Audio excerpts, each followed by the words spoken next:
Hey YouTubers, it's Charlie. This is going to be my Hitman review. I just saw the movie, so I'm going to do a non-spoiler review just in case some of you don't see it for a little while. But I will do spoilers at the very end with a spoiler warning. So here we go. If you guys don't remember, I did like a funny Hitman trailer video way back early in the year. I think it was back in February. Most of my interaction with the franchise has just been through the video games, like everyone else. I don't even think that I saw the original Hitman movie, the Timothy Olyphant one, but this is like a completely separate thing. It has nothing to do with that first movie. For the most part, it plays out a lot like one of the video games might play out, so if you've played the games, you'll totally get some of the beats that they're going for. It feels kind of like a video game, which also might cause some problems for people that don't play the video games. You can definitely tell that they tried to explain certain concepts, especially like at the beginning with some voiceover narration. They want your grandparents to be able to understand what's going on, which is funny because there were some older people at the screening that I went to. The film is fun. They definitely set it up for a sequel. They're hoping for a franchise. I don't know if they'll end up making a second movie or not. I mean, it'll probably take a couple weeks before we find out. The story draws from the core mythology of all the games, so you'll recognize a lot of that, but it does take a few liberties with a few characters. One of the problems, and you kind of see this in the movie, is that Agent 47 is almost invincible, and most of the time he does seem invincible. And it's really hard to give a character arc when you know that there's nothing that can stop him. They wind up addressing it in the end, but the whole film really isn't about like a kill mission. It's more about what's going on inside their heads. Like, what does it mean to be one of those clones? So the movie takes a more introspective approach. You know, if this played out literally like one of the video games, it would just be like a bug hunt.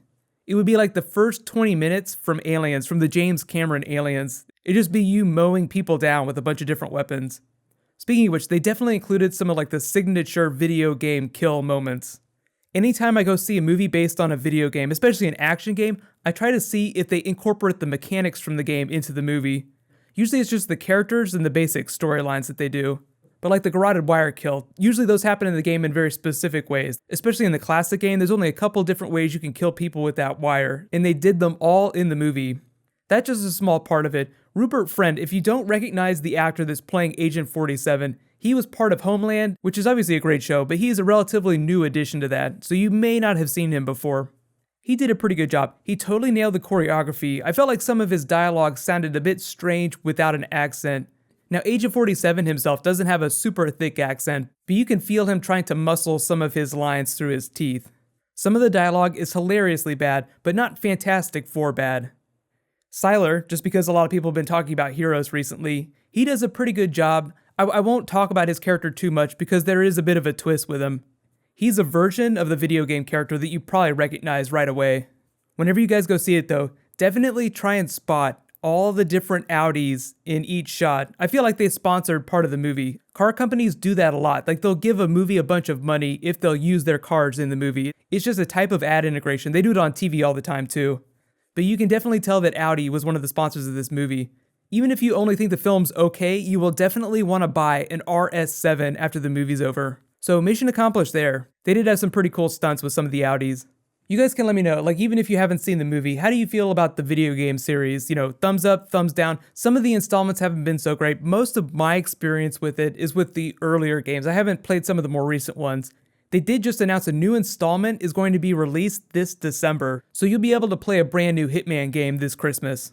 So here's my thumbs up, thumbs down for the movie. I'll give it like a giant B+ thumbs up for use of video game mechanics and references to canon, but I give it a giant thumbs down, like D- for trying to be like way too deliberate, way over explaining stuff.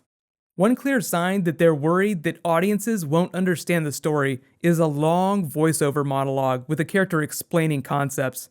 I feel like they completely wasted the first 5 minutes of the movie with the explainer. So just careful for spoilers, I'm going to talk about a few specific things for the movie, just to kind of explain where I think that they're trying to take this franchise. So the movie basically develops a female agent that's supposedly more perfect than Agent 47, for better or for worse. I mean, you know, she has free will, so she can be as bad as she wants to be. But presumably they're going to be on the run now from all the other clones of 47. Zachary Quinto totally comes back. I thought it was hilarious that he had white hair whenever he woke up in the post-credits scene, but I feel like this movie would have been perfect as a 2-hour episode of television. Just like the way it feels, the story, like the level that it reaches just feels totally appropriate for a really big episode of television. So who knows, maybe we'll see a Hitman television series at some point. It would probably look a lot like the Transporter TV series, but let me know, would you totally love to see a Hitman TV series if the film series doesn't work out? Because if the film bombs, then they probably won't do a sequel. The movie's still a lot of fun. I recommend you guys go see it. Just beware, it's a little bit silly at times, so don't be afraid to laugh. Like, sometimes it's really fun to go see ridiculous movies. But while you guys wait for the rest of my videos this weekend, you can click here for my Batman v Superman Suicide Squad Q&A. I just talk a little bit about the DC universe as they're growing it. And you can click here to learn all about the Flash Season 2, watch like a little bit of footage. Thank you so much for watching, everybody. Let's high five. I'll see you guys tonight.